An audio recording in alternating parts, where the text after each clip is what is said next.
Mira por allá, Ron. Hola, buenas noches. Arrancamos una nueva edición, nuevo programa de las para allá semanales o semanal, y vamos a estar acá hablando de un tema nuevo que lo trajo Jorge y José. ¿Cómo estás, José? Buenas noches, Jorge. Buenas noches, José. Buenas noches, Raúl. Buenas noches, Jorge, Raúl. Así que muchas bendiciones y ¿qué tenemos para hoy? Para la audiencia, sí. Y para la señora que está de operación técnica con nosotros. Sí, porque la productora estuvo allí, no agradecimos. Exactamente. Ella no sé cómo observa mucho la... ¿Cómo se llama esta señora? Adriana Morta. Adriana, creo. Adriana. Está ahí en la producción, ayudándonos mucho con el tema del sonido, con las producciones de los videos, de los cortes. Vale, gracias. Gracias por estar ahí con nosotros, colaborando, ¿sí? ¿Qué tenemos para hoy? Aparte, hoy tenemos una para allá con el que termina el libro de Éxodo. Muy bien. Que se llama realmente Shemot se llama Éxodo. Claro, lo que pasa es que, bueno, voy a aclarar primero. Sí. Tenemos la para allá que se llama Pekudei. Bien. Comienza en el versículo 21 del capítulo 39. 21. Y dice... antes, o sea, vale aclarar, antes, sí. O sea, ¿por qué hoy hacemos, por qué hicimos la otra vez Vayaquel? Sí. Y ¿por qué hoy hacemos Pekudei? Bien. ¿Por qué? Porque estamos en un año que no es bisiesto. Exactamente. Bien. Bisiesto. Y en el año bisiesto se hace Pekudei y Vayaquel y Pekudei juntos. Entonces, ahora se toma diferente, se separa diferente. Sí, ahora sí. Bien. Aclarando eso, entonces, en la Parashá Pekudei está en el capítulo 38, versículo 21 de Shemot, que significa los nombres. Bien. Shemot, que es Éxodo. Bien, perfecto. Como Éxodo. Debería ser como qué? Más que Éxodo, salida. Eso es un Éxodo. Se sale. ¿Está? Y bueno, y comienza, es un relato que hace el conteo de las cosas que el pueblo dio para la construcción del Mishkan, del tabernáculo. ¿Está? Sí. Y esta cuenta sabemos que se la da a Moisés. Bien. Y Moisés elige a la casa de Leví, que son los encargados, los sacerdotes, que le ayudan a hacer este conteo, que nosotros en nuestra lengua le llamamos hacer un inventario. ¿Está? Y ahí vamos a encontrar los tres elementos principales que vamos a ver, que son el oro, la plata y el bronce. Que más adelante ya hemos venido estudiando lo que significa. Sí. Y comienza y dice: estas son las cuentas del tabernáculo del testimonio, las que hicieron por orden de Moisés para obra de los levitas, bajo la dirección de Itamar, hijo del sacerdote Aarón. Acá quiero destacar algo importante. A ver, contanos. Bien, ¿Qué pasó? Vamos a ver que dice que estas son las cuentas del tabernáculo. ¿Por qué repite dos veces? ¿Por qué? Buena pregunta. ¿Ya? ¿Por qué repite? Cuando nosotros encontramos que está repetido, dice, es para enfatizar algo. Bien. Vamos a ver que Jesucristo utilizaba esta forma de expresión. El desierto digo. Pero también los jajamim, los sabios, dicen que es para decir que iba a haber posteriormente dos construcciones. ¿Está? Bien. La de Salomón y la posterior que vino. ¿Está? ¿Se entiende? Sí. Bueno. Y dice... estas son las cuentas del tabernáculo del testimonio. ¿Por qué se llama tabernáculo del testimonio? Buena pregunta, a ver, ¿por qué? A veces nos ponemos a pensar y tabernáculo del testimonio, se nos pasa nomás. Sí. Porque esto testifica a favor de Dios y del pueblo que hubo un pacto. Y que no solo hubo un pacto, sino que este pacto iba a ser eterno. Y sobre que el pueblo se había equivocado, Elohim grande en su misericordia los vuelve a perdonar y hace una segunda tabla, en el cual intervino Moisés, ¿no es cierto? Entonces encontramos acá que es, por eso se llama el tabernáculo del testimonio. También tenemos el arca del testimonio, que tiene una tapa. Bien, sí. Porque de esa manera, las cosas que el arca, con las cosas que están adentro, testifican de que es el pueblo escogido, que tiene una ley, que tiene el manejo, la orden. Sí. O sea, testifican a favor del pueblo. ¿Está? Si querés... No, te escucho después, o sea, agrego algunas cositas nomás, detalles, o sea, una vez que, cuando vos me decís, o sea, que terminas lo que estás explicando el porqué del testimonio y explico algunas cosas de por qué están ahí, no sé. Claro. Dice que se hizo por orden de Moisés. Moisés fue el sumo sacerdote elegido para hacer estas cosas, y los levitas ayudaron a hacer el conteo. El conteo. Bien. ¿Está? Bajo y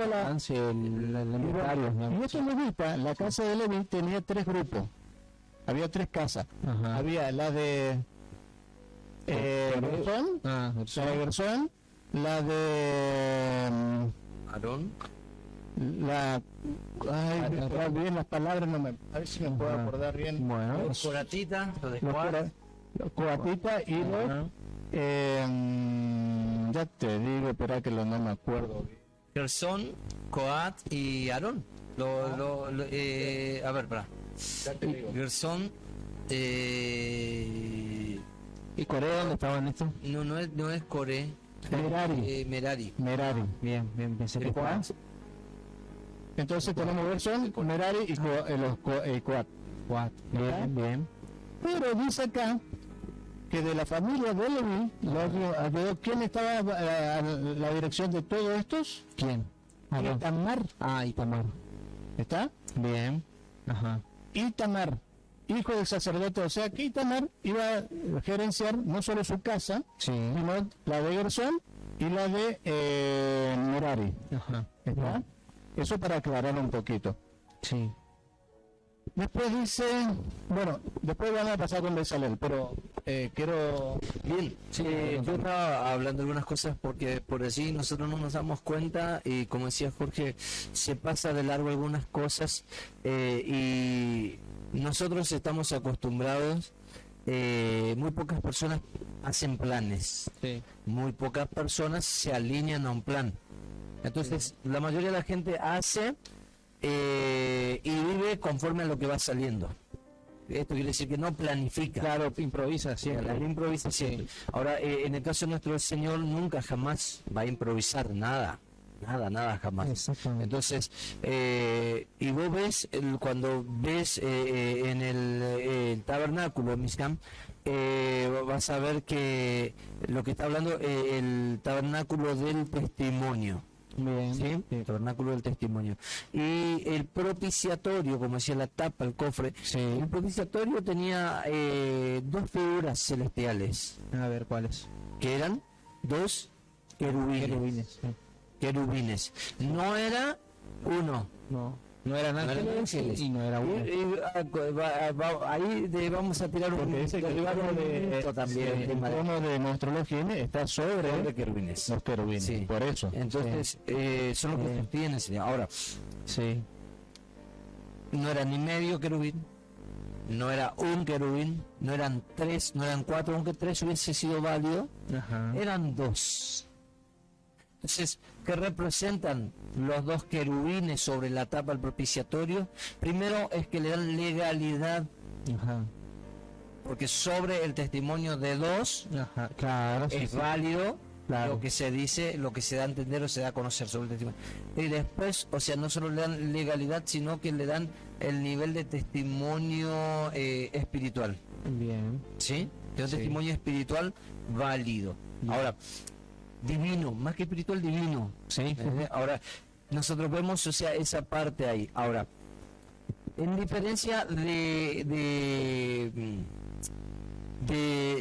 nosotros que estamos acostumbrados a meterle a cualquier cosa alas, vamos a romper un mito, porque como dijo Jorge, no eran ángeles. Claro. ¿Y cuál es la diferencia? La palabra ángel es mensajero. Mensajero. Mensajero. Ahora, que a su vez muchos traducen la palabra apóstolos como mensajero, y la palabra apóstolos no es mensajero, es enviado. ¿Sí? Ahora, vamos mito. Un ángel no tiene alas. No, exactamente. No tiene alas. O sea, dibujar un ángel con alas es error. Inútil, no tiene alas. ¿Sí? Así es. Sí. A ver, ¿qué va a decir? No, a ver. Y otro, o sea, y otro de los mitos que nosotros debemos romper es que, a ver, entender que las figuras que se hicieron en el tabernáculo y son luz de lo que nosotros debemos vivir dentro nuestro. ¿Sí? Sí. Nosotros hace un tiempo muy atrás tuvimos aquí una enseñanza y ahí hablábamos, Jorge daba un taller sobre el tabernáculo y después fuimos hablando cómo fue nuestra vida, cómo es el comienzo en la entrada, en la mitad y todo eso. Ahora, quiero ir por ejemplo a otra parte de lo que decía Jorge. Cuando los sabios, o sea, decían que de ciertos digo también, o sea, es decir, en verdad le digo, o esta es la verdad, y ahí encierra también lo que él decía, que se hablaba así porque iba a haber dos templos, el templo de Salomón y después el otro templo. ¿Cuál es el otro? El que construyó el... ¿Zorobabel? No. Se le da al que construyó el edomita, Herodes, con ayuda de los... O sea, se le da, aunque en realidad ese no va a ser el templo que los sabios hablaban. Espiritualmente el templo que los sabios, o sea, que se hablaba en verdad os digo, es el templo que va a descender. ¿Sí? ¿Cuál es el templo que va a descender? Y ahí ese es el tema, porque, o sea, las escrituras nos van a hablar de que va a descender la nueva Jerusalén. Pero yo pregunto, ¿cuál es el templo que va a descender? ¿Cuál es el tema? Y ahí es un tema para hablar mucho más profundo. Pero, o sea, lo toco en definitiva. ¿Qué somos nosotros? Nosotros somos templo. Templo. ¿Y quién va a descender a la nueva Jerusalén? El Mesías. ¿Nosotros? ¿Con nosotros? Nosotros. Sí. O sea, el Mesías y su templo, en fin, en realidad. Ahora, no voy a profundizar eso porque es mucha enseñanza más allá. Ahora, el tema que hablaba Jorge de salida, de salir, Shmot, éxodo, que se lo traduce, éxodo no es una palabra en español, es la palabra para decir... no es una palabra en español, tenía que traducirse como salida. Los últimos capítulos, como dijo Jorge, está encerrando, haciendo un balance, no solo un balance, sino que está haciendo un inventario, un recuento de lo que hay. Y quiero destacar lo importante que es esto para después darle el pase a Jorge. Nosotros no tenemos la costumbre de hacer esto, y esa es la diferencia entre un balance a un inventario. La diferencia de un balance es que nosotros ponemos en evidencia qué es lo que se recibió, qué es lo que se compró y los gastos de amortización, lo que se fue desgastando. Y aquí había un inventario, es decir, todo lo que había. No todo lo que se recibió, sino todo lo que hay. ¿Y por qué no se hace gasto de amortización? ¿Por qué? Porque eso espiritualmente no tiene pérdida, no tiene desgaste. Bueno, acá pero lo que yo quiero ver, después seguimos hablando con otra cosa. Moisés hizo la parte del conteo de lo que es cosas físicas. Porque nuestro Elohim no mira la plata o el oro, lo que mira es el corazón. Eso es lo que va a pesar el día de mañana cuando estemos ante el gran juicio. ¿Está? Bien. Porque todos vamos a ir. Entonces, él hizo un conteo de cosas que se deterioran. Dios hace de cosas que van a permanecer. Bueno, quería tocar algo que era de Bezalel. Bezalel, en el 38-22 dice, y Bezalel, hijo de Uri, hijo de Ur, de la tribu de Judá, hizo todas las cosas que Jehová, o Yahweh, Adonai, mandó a Moisés. Con él estaba Oliab, hijo de Samac, de la tribu de Dan. Bueno, acá Bezalel, hijo de Uri, hijo de Resplandor, porque viene de Ur, luz, que es luz. Dice, hijo de Uri, Resplandor, hijo de Ur, luz, de la tribu de Judá. ¿Qué tienen estos personajes? Así como, bueno, lo voy a hacer corto. Estos eran descendientes de Amalek, ¿Está? Sí. Eran personas consagradas a Dios. Y que me corrija, yo sé si me equivoco, Bezalel tenía 13 años. Sí. Él fue dotado de sabiduría, inteligencia y conocimiento. Era un chico que tenía todas las capacidades desarrolladas como un gran artesano, pero no solo eso. Sobre su temperamento había formado su carácter. ¿Por qué? Porque de niño se le enseña la palabra. Entonces una persona nace con un carácter, con un temperamento, y se forma el carácter con la palabra.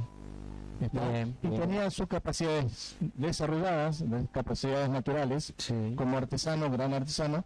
Y nuestro Elohim Adonai le llenó de sabiduría, inteligencia y conocimiento.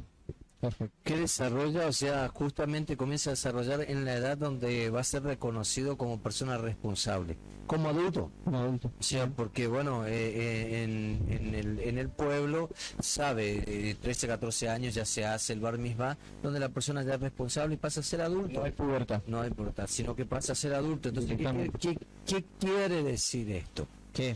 A ver. Que nosotros necesitamos estar frente al Señor sabiendo o teniendo responsabilidad de nuestros actos. Ahora, a ver, nosotros juzgamos a la persona mayormente por lo que hace y por la edad que tiene. Por eso decimos, bueno, es un adulto para nosotros en la edad que tiene, en lo que hace, porque a partir de qué edad bueno, ahora se bajó la mayoría de edad, pero ya sabemos que es por otra cosa, no voy a entrar en política, pero ¿a qué año fue encontrado Jesucristo haciendo el oficio de su padre? A los 12 me parece. Para 13. Claro, porque había cumplido años me parece. La madre se ocupaba de hasta los 12 años. Y si él no iba a una casa de enseñanza, que no me estoy acordando que se llama Beit, no me acuerdo ahora, pasaba a trabajar en el oficio de su padre. Por eso él se encontró en el templo a los 13 años. Y acá pasó lo mismo con Bezalel. Empieza a ocuparse del oficio que fue para la construcción del templo. Sabemos que Bezalel significaba la sombra del Padre. Del Padre. ¿Está? Bien. Y bueno, y decía, por ejemplo, acá vos le decís adulto a una persona antes que cumplía 18 años, pero no estaba totalmente madura. En Bezalel tenía 13 años, pero era maduro. ¿Pero por qué era maduro? Como dijo Jorge, ¿qué es lo que trajo esa madurez? ¿Qué es lo que formó ese carácter? Las enseñanzas. O sea, ¿por qué el Señor, como tocando lo que decía, nuestro Señor contesta de la manera que le contesta a María? En María no se enoja, sino que en María, al contrario, guarda las palabras que él le había dicho. No se enoja. ¿Por qué? O sea, a ver, porque la gente se detiene simplemente a decir, en esa palabra, que los sabios del templo se asombraban de la forma de hablar de él. No solo o sea, que él hablaba con sabiduría, con conocimiento, explicaba, rompía, vamos a decir, la cabeza el hecho de pensar lo que te explicaba, sino que hablaba con cierto grado de madurez. ¿Me entiendes? Sí. Cierto grado de madurez. Entonces, a ver, ¿cuándo la fruta está lista para ser cortada? ¿Cuándo madura? Cuando madura. Sí. Es lo que pasó con que estaba estudiando debajo de la higuera. ¿Te acordás? Natanael, que estaba debajo de la higuera. Cuando el Señor le dice, ¿por qué te sorprendes? Cuando estaba debajo de la higuera, yo te vi. Y él se sorprendió y uno dice, que se sorprendió porque quizás no. Natanael entendió. Porque ¿qué se hacía debajo de la higuera? ¿Qué se hacía, Jorge? Debajo de la higuera, debajo de la vid, ¿qué se hacía? Se estudiaba la Torá. Se estudiaba. Bien. Entonces se buscaba, porque, a ver, yo digo, estudiar, ¿qué es estudiar la Torá? Una cosa, yo me pongo a digo, ¿estás estudiando la Biblia? Sí, estoy estudiando para saber, quizás, para informarme. Cuando se estudia Torá, se estudia para no solo saber, no solo tener conocimiento, sino para encontrar la verdad de la revelación. Eso era lo que hacía Natanael, buscar la verdad. Por eso cuando el Señor viene y le dice, he aquí un verdadero israelita en el cual y el otro se asombró. Claro. Porque lo descubrió adentro y después le dice, no, tranquilo, si yo te vi, allá se habla de... Entonces, es un poquito hablar sobre el Betzalel, porque comenzó a los 13 años y por qué lo pudo hacer, la diferencia que hay con Occidente y la diferencia que hay entre estudiar Biblia, hacer escuelita dominical, lo que ustedes quieran llamar la escuela de enseñanza, sin un propósito que es forjar el carácter madurez de las personas, ¿sí? Bien, perfecto. Muy bien, vamos a hacer un pequeño corte, ¿qué te parece? Para que la gente se acomode, se vaya a buscar su hilo, porque a lo mejor todavía no lo trajo. ¿Y dónde era que me dijiste que estaba esto? En Éxodo 38, 21 sí, al 40-38. Bien, perfecto, para que la gente ya vaya buscando, porque vamos a hacer un pequeño corte y vamos a estar acomodándonos para poder volver a la segunda parte de este video.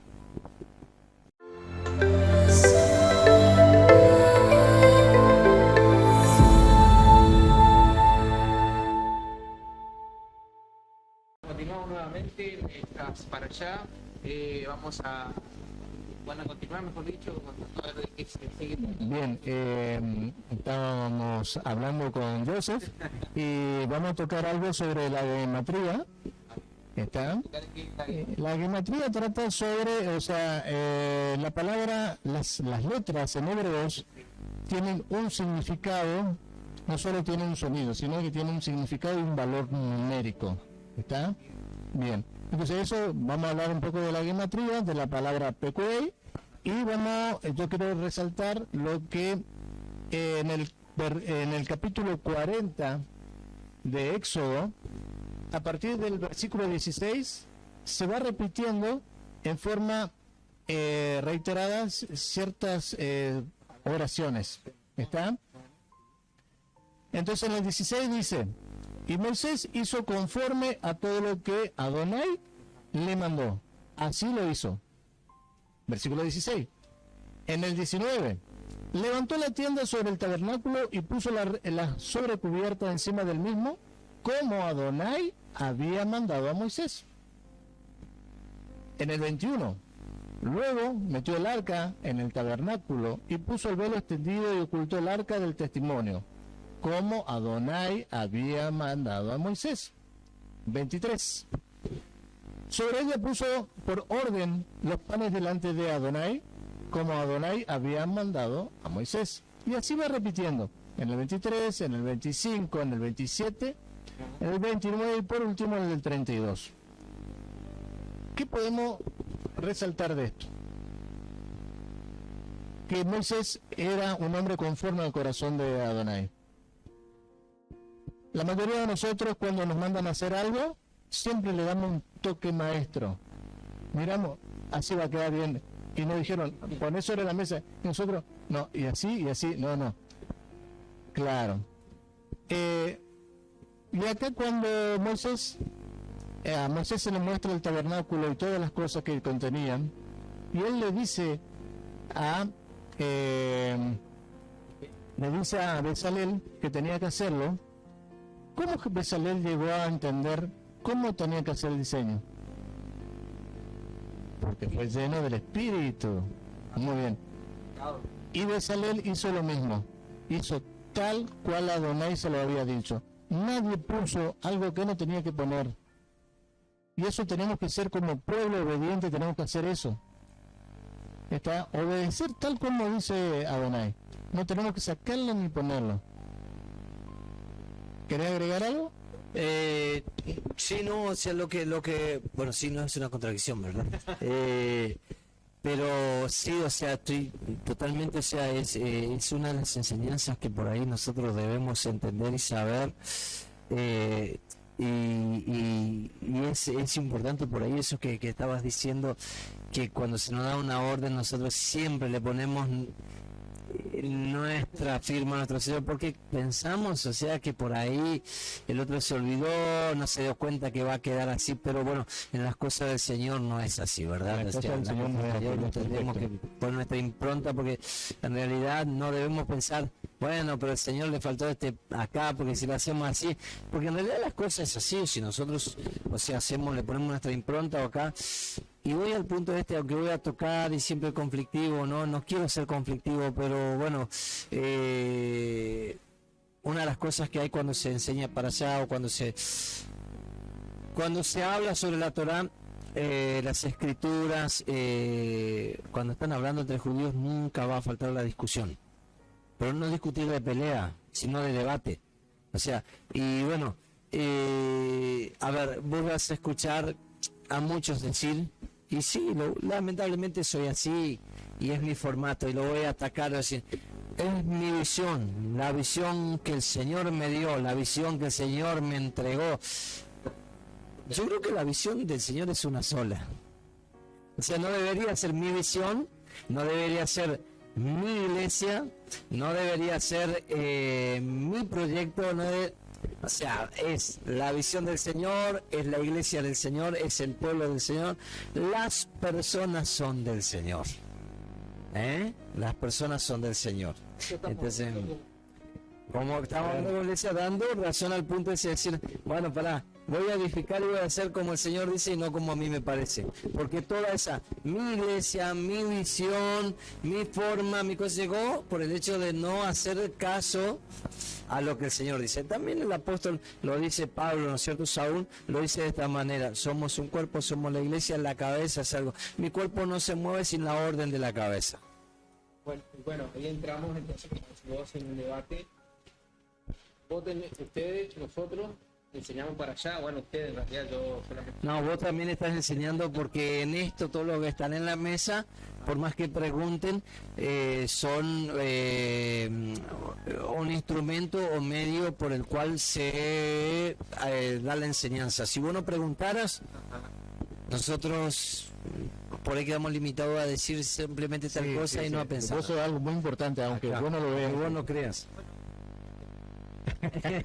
Resaltamos, es importante que no lo veas. Bueno, y entonces se enseña para allá, se enseña ciertos valores de las escrituras, y yo como un congregante más digo, no me gustan las para allá, yo creo que debo enseñar la gracia del Señor, y bueno, ciertas cosas que cambian de contexto obviamente, pero te quiero decir, yo creo que lo que yo tengo que enseñar a otra gente es diferente. Entonces, ¿cómo no apartarme de ustedes cuando tengo que enseñar otras cosas? A ver, no es que estés... Capaz yo entiendo y está bien lo que estamos enseñando, porque se está enseñando una base, se está enseñando la Biblia, no hay nada raro. Pero yo voy que soy un congregante más y digo, me aburre, no me gusta, yo quiero show, quiero caer al piso, lo que sea. Quiero hacer mi propia iglesia. Bueno, puedo ser un poquito honesto sobre el tema y duro, pero que voy a primero a hablar esto. Vos dijiste, estamos enseñando una base. Si nosotros tendríamos que tocar una para allá completa, yo te aseguro que no nos alcanza el mes, porque vos tenés muchas cosas que después, o sea, por ejemplo, ¿de dónde vos pensás que el apóstol Pablo sacó las enseñanzas? Entendió y comenzó a explicar. Ahora, ¿me entendés? Ahora yo voy a tocar un poquito algo, ¿me entendés? Que te vas a dar cuenta de eso. O sea, todo lo otro demás, o sea, enseñanzas, no quiere decir que no estén aquí, sino que nosotros estamos enseñando un contenido muy cortito para el tiempo que tenemos. O sea, mejor dicho, un contenido muy grande, lo tratamos de resumir para el tiempo que tenemos. Fíjate que acá no tenemos mucho tiempo, y por eso yo hablo rápido de por sí, y estoy hablando rápido ahora. Ahora, lo que vos me decís que a algunos les gusta saltar y tal, bueno, se equivocó de lugar. O sea, yo creo que se equivocó de lugar. O sea, no tiene el entendimiento suficiente, porque, está tomando cositas pequeñas y le está poniendo una lupa o le está haciendo un zoom, y cuando le haces demasiado zoom es borroso, no es nítido, se pixela y no vas a ver la imagen como debe ser y no vas a estar entendiendo. Entonces, si vos me tomás que el rey David danzó en espíritu, entonces yo te digo, bueno, está bien, y yo me pongo a pegarle una bailada de aquella, ¿sí? Y digo, no, pero lo estoy haciendo en espíritu. No, para. Demostrarme cómo es danzar en el espíritu como David. Yo todavía hasta el día de hoy no encontré nadie que me lo haya podido demostrar. ¿Sí? nadie que me lo... Entonces, si vos me decís, me gusta saltar porque me siento eufórico para saltar, listo, está. Voy, dale, saltalo, no hay problema, saltalo, ¿me entendés? Ahora, yo creo que la persona que le gusta todo eso, ¿sabes dónde lo veo? Que se ve, que lo que me da la razón, que esa persona sale afuera y sigue siendo la misma persona que jamás tuvo un cambio. Entonces voy y lo llevo siempre al punto de esto, ¿de qué me sirve enseñar en la iglesia siempre, o en la congregación, en la que como quieras llamarle, enseñar, y todos los fines de semana invitarle a la gente que pase, y la gente me llora ya, se me cae, se me salta, y voy a ser duro, te dije, y sí voy a ser duro. Y afuera sigue siendo un mentiroso, afuera sigue siendo una prostituta, afuera sigue siendo, ¿de qué le sirvió llorar, saltar, si no hubo un cambio? Entonces, voy a decir esto, mis inicios en el cristianismo fueron, cuando yo comencé a tener uso de razón y todo eso, fueron bautistas. Y los bautistas siempre fueron ceremonialmente tranquilos y estudiaron. Pero vi los cambios afuera. Y cuando yo vi los pentecostales, cristianos pentecostales, vi mucho ruido, pocas nueces, pocos cambios afuera. Entonces, con eso es lo que yo lucho en mi mente, en mi cabeza siempre. Entonces digo, voy a separar. En el judaísmo, ¿está bien bailar? Sí, está bien bailar, meterle pachanga, pero es una fiesta. Ahora, en la Keilah se enseña Torah, se enseña escritura. Yo quería resaltar hoy... Dale, sí. Acá enseñamos para allá y el dinero que se puso, las cosas que trajo el pueblo. Y entonces te dicen, ¿de qué me sirve la para allá? ¿En qué la aplico? Yo en la segunda parte dije que la parte física la hizo el conteo de Moisés, pero la parte del alma con que puse la intención, mi corazón dedicado a Elohim, porque así como, te voy a dar un ejemplo claro. Cuando el pueblo se extravía porque no viene Moisés, ¿qué hace el pueblo?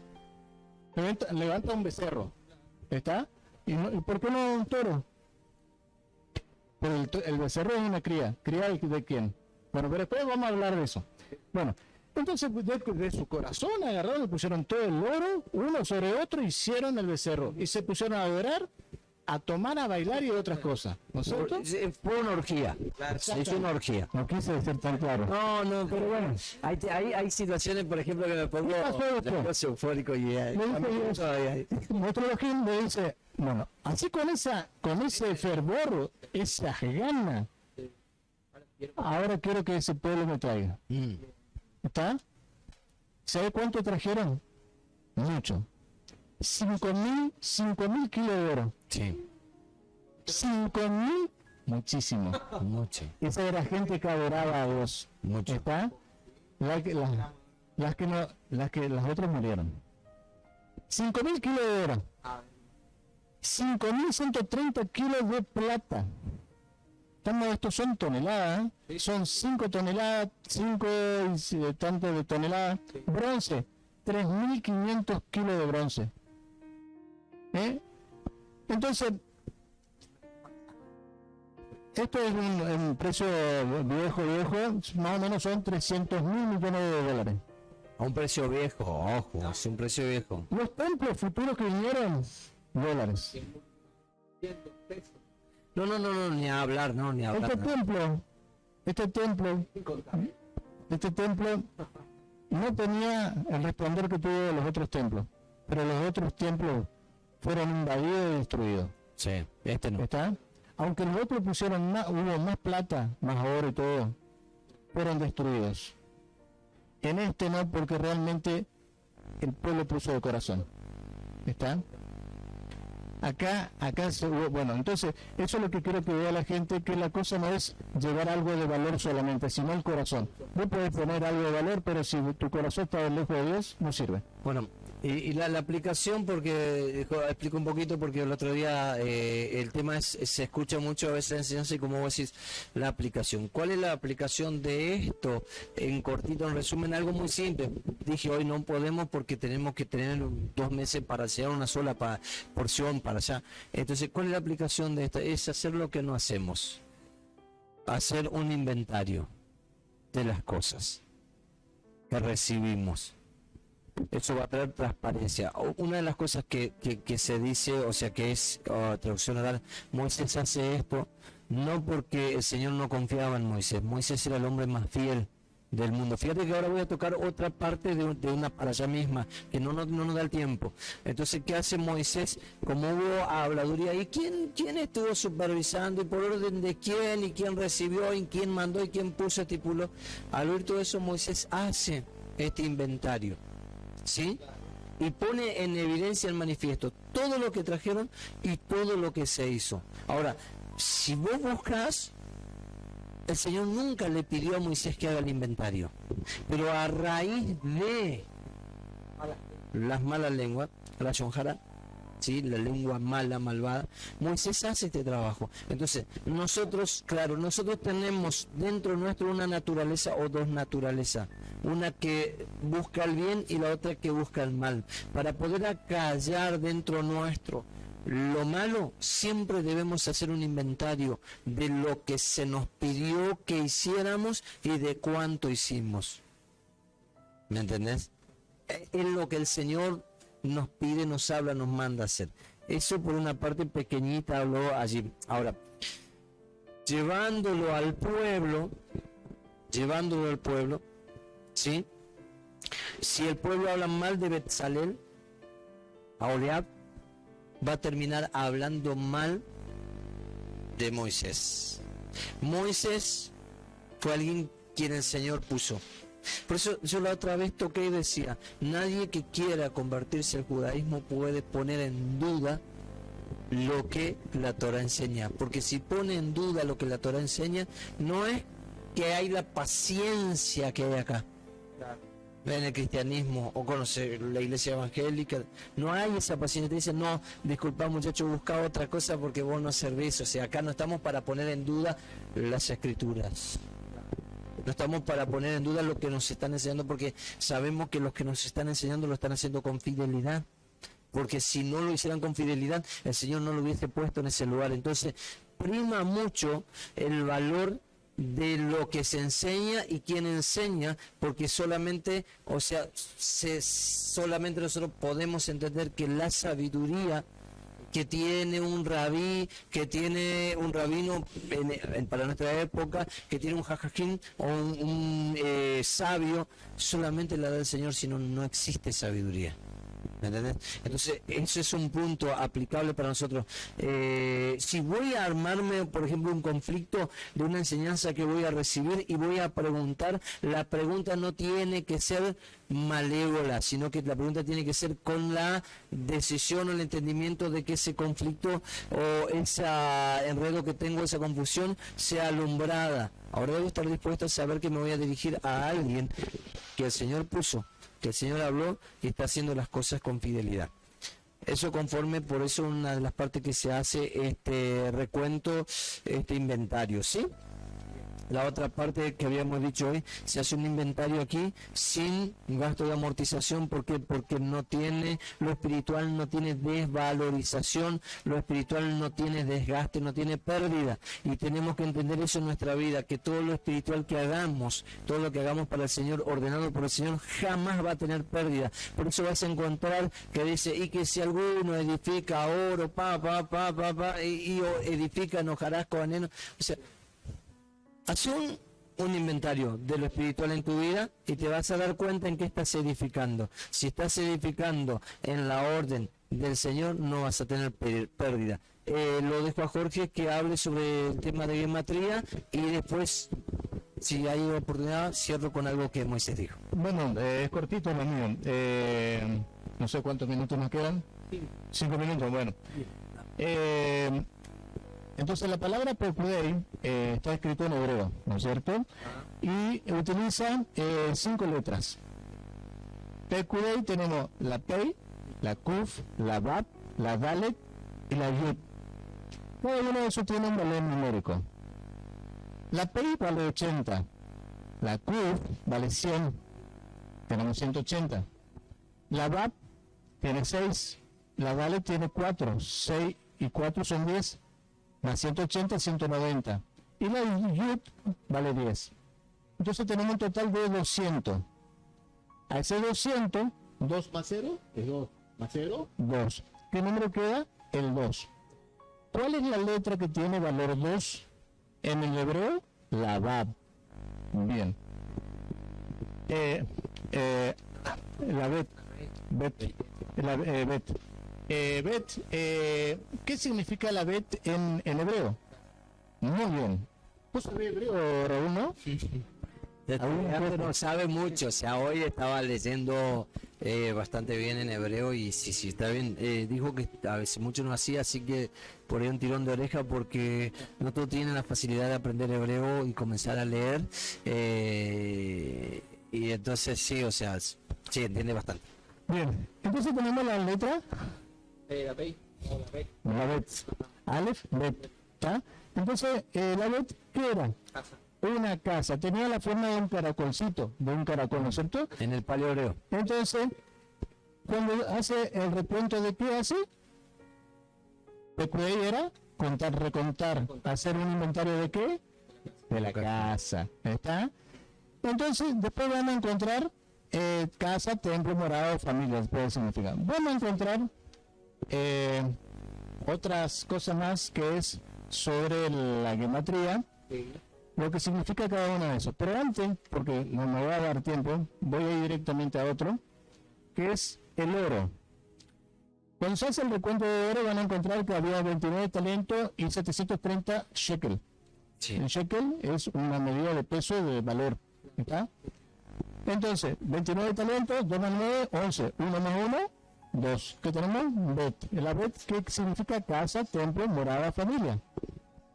730. Shekel, era la shekel en oro. 7 más 3, 10. 10. 1 más 0, 1. 10. El valor número 10, la letra 10 es la Yud. La Yud, bien. ¿Qué es el brazo? También representa el Masías o la divinidad. Entonces era el oro, ¿qué significaba? La divinidad en la casa. ¿Está? O el Mesías. Por eso, ¿qué se ponían en los reyes de Egipto? Oro. Oro.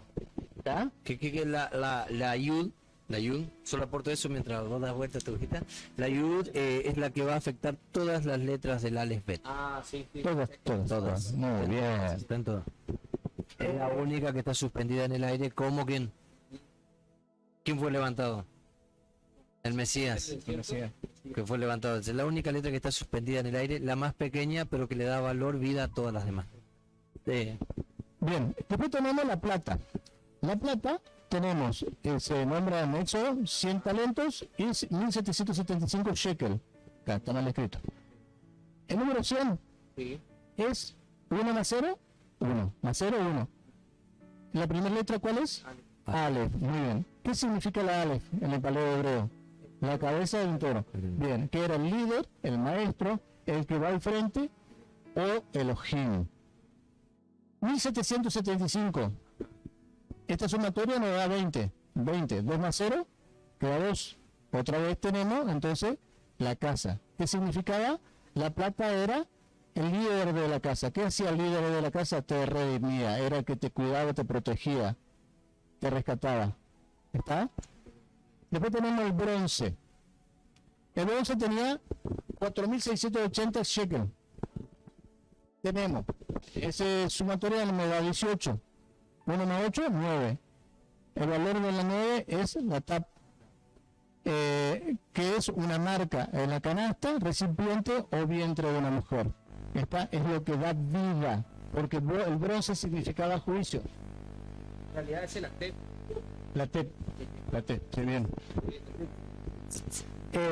La tabla es la última. Muy bien, ¿cómo estamos? Esto está en medio. Entonces, significaba vida. ¿Está? Es un recipiente o vientre de mujer, pero es vida. ¿Está? Entonces teníamos oro, divinidad, tenemos plata, que es redención, y tenemos el bronce, que es vida. ¿Está? Que él va a juicio, pero pasas a vida. Bueno, eso es todo lo que quería tocar, mucho más, pero lo dejo a vos. Claro, O sea, ahí vuelvo al punto. Una porción, por ahí la gente, vos dijiste algo, no me aburre, es difícil que en una pareja se aburra, pero bueno, vamos a poner, pero imagínate, o sea, tocar, es muy poco el tiempo que uno tiene para tocar. Estamos viendo, canalizando, quiero hacerlo, de paso sea a largo para la audiencia, lo que van a escuchar que están viven en Resistencia, a ver si esto lo podemos hacer no solo grabado para que salga, sino en vivo, para que la gente por ahí quiere en vivo. Sí. Entonces, aquí en nuestro salón, nuestra iglesia, nuestro templo. Bueno, una de las cosas, o sea, que no está escrita en la Torá, fue dicho oral por los sabios, los rabinos, es que Moisés hace una bendición, ¿sí? Una bendición cuando culmina esto, y Moisés dice, sea la voluntad del Señor que la presencia divina repose en vuestras manos. Ahora, no quedó escrita, ¿sí? No quedó escrita, pero Moisés la dice. Ahora, ¿por qué Moisés dice esto? Porque Moisés lo que quería era que el pueblo sepa que a pesar de que había hecho, ¿sí? El tabernáculo del testimonio, el Mishkan, a pesar de que había hecho esto, y la presencia del Señor iba a morar allí, pero que no solo la presencia del Señor quedaría allí, sino que al decirle que la bendición del Señor del Eterno more en vuestras manos, esté en vuestras manos, toca una parte particular, no dice la mente, no dice la cabeza, no dice otra parte del cuerpo, sino que las manos. ¿Por qué? Porque la mano es acción, es obra, es formar, transformar, edificar, hacer. Entonces, lo que Moisés estaba diciendo, más allá de que el templo está, o sea, en este caso el tabernáculo está, que era el templo móvil, ¿sí? Más allá de esto, la presencia del Señor va a estar en todo lo que ustedes hagan, en todo lo que ustedes emprendan, formen, edifiquen. Claro, si lo hacemos conforme a...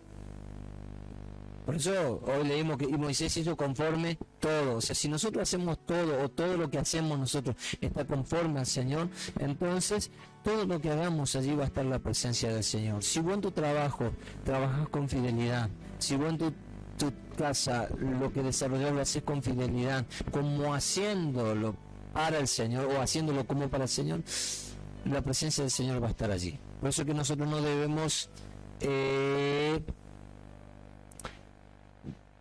minimizar o dejar la presencia. La presencia del Señor estaba en el templo, y cuando estaba en el santuario aquí, se me fue la palabra, en el tabernáculo, y cuando ellos iban a sus tiendas decían no. Fíjate que Coré, ¿dónde entierra el talento y el manto babilónico? En su tienda, y afectó a todo el pueblo. O sea que todo lo que nosotros hagamos con nuestras manos, o mejor dicho, cotidianamente nuestra vida, debemos saber esto, que la presencia de Dios está conforme a lo que hagamos. Si nosotros no hacemos conforme a lo que el Señor nos pide, y la presencia del Señor no está. Y voy a destacar esto: puedo venir al lugar de reunión que tengo, y la presencia del Señor se manifiesta, y yo solo voy a ser un espectador de la presencia del Señor manifestándose, pero no va a haber nada lógico en mí que me lleve afuera a que la presencia del Señor siga en mí. No sé. Lo último para cerrar. El tabernáculo se edificó, se terminó de construir, se levantó el segundo año, ¿tá? El primero de Nisan. Para la gente que el primero de Aviv y este primer... Claro, Aviv es el nombre bíblico, ¿está? Sí, bien, del calendario, ¿está? Muy bien. Entonces, ¿qué pasa? En el 43 vamos a ver que dice, en el 39-43 de Éxodo dice, y vio Moisés toda la obra, y aquí que la había hecho como Adonai le había mandado, y lo bendijo. ¿Qué día fue ese? Fue el séptimo día. Hay una comparación con Génesis 2.3, creo que es, donde se termina la creación ¿y qué hace Dios? Termina la obra y bendijo el séptimo día. Lo mismo pasa acá, se termina de la obra y bendice la obra y el séptimo día. Bien, así que hoy tenemos luna nueva, ¿sí? Luna nueva. Entramos en el último mes del año hebreo, ¿sí? El mes número 12, llamado mes de Adar, lo que están diciendo. Y voy a citar el Salmo 81:3. Suena el shofar, lo que está en la Biblia clásica, suenan las trompetas. Bueno, aquí suena el shofar. En la luna nueva es el día señalado, el día de nuestra fiesta solemne, ¿sí? Así que bueno, por mi parte, muchísimas gracias. Gracias a los dos. Y a cada uno de ustedes, y gracias a la audiencia. Shalom. Y es muy importante que puedan compartir en su Facebook con su familia, y vuelvo a repetir, nosotros simplemente tocamos una pequeña porción, un pequeño ápice dentro de una gran porción que toca muchísimos temas, ¿sí? Así que simplemente eso. Muy bien, estamos entonces, hemos cerrado este tema, hemos cerrado Shemot y todo Éxodo, y vamos a arrancar en la semana que viene con algo nuevo, otra parasha nueva, con otro libro nuevo. Entonces cerramos con Pekudei, dijimos que era inventario, que se juntaron un grupo de personas que tenía Moisés, círculo, digamos, para que se entienda. Hicieron un conteo de todo eso, lo que había, todo se hizo un inventario para que quede blanqueado lo que se estaba hablando, y se les presenta a la gente que por ahí tenía su grupo, y para que toda la gente la redondee y sepa de qué se trata esto, y también que sirva de ejemplo para poder aplicarlo en sus propias congregaciones. Bueno, muchas gracias por estar acá, muchas gracias, Pastor José. Nos vemos la próxima. Dale, Pastor José sigue siendo pastor, ¿no?